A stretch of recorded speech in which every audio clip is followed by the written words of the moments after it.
Он улыбчив, общителен и любит путешествовать. Знакомьтесь, Даниэль Рабина, итальянец из солнечного города Турин. Якутск стал финишем его большого пути, который он начал из Магадана. На путешествие молодого инструктора по лыжному спорту вдохновила телепередача о дорожных приключениях актера Эвана Макгрегора, после которой он захотел увидеть Колыму и все, что с ней связано, своими глазами. Маршрут оказался прост, хоть и продолжителен. Самолетом до Москвы, затем до Магадана, а дальше на велосипеде. У вас нетронутая природа, много диких мест, удаленных от цивилизации. Меня это привлекает. Путешествовать я не боюсь, у меня есть большой опыт прохождения подобных маршрутов. Поэтому я и выбрал Колымскую трассу. Из Магадана Даниэль выехал 4 июля и ровно месяц добирался до Якутска. Больше всего его поразило то, что во время путешествия в течение целых 10 дней он не встретил ни одного человека. Зато 2 раза пересекался с хозяином тайги. Отпугивать мишек пришлось ракетницей. А ночью, как пошутил Даниэль, спать с одним открытым глазом.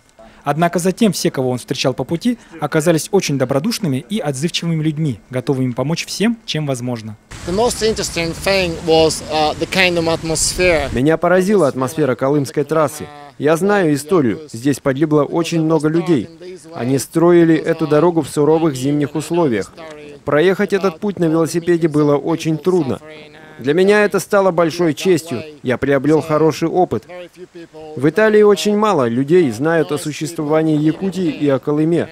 Когда я вернусь домой, я спрошу, о чем вам рассказать? О ГУЛАГе или о людях, которые здесь живут? Но я постараюсь рассказать обо всем, что видел. О простых и замечательных людях, о культуре. Расскажу все, что здесь пережил.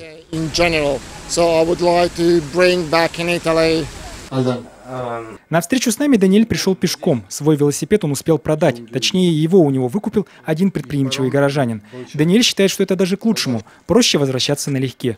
Далее Даниэль планировал отправиться в Киргизию, но из-за нестабильной ситуации в республике, скорее всего, поездка отменится.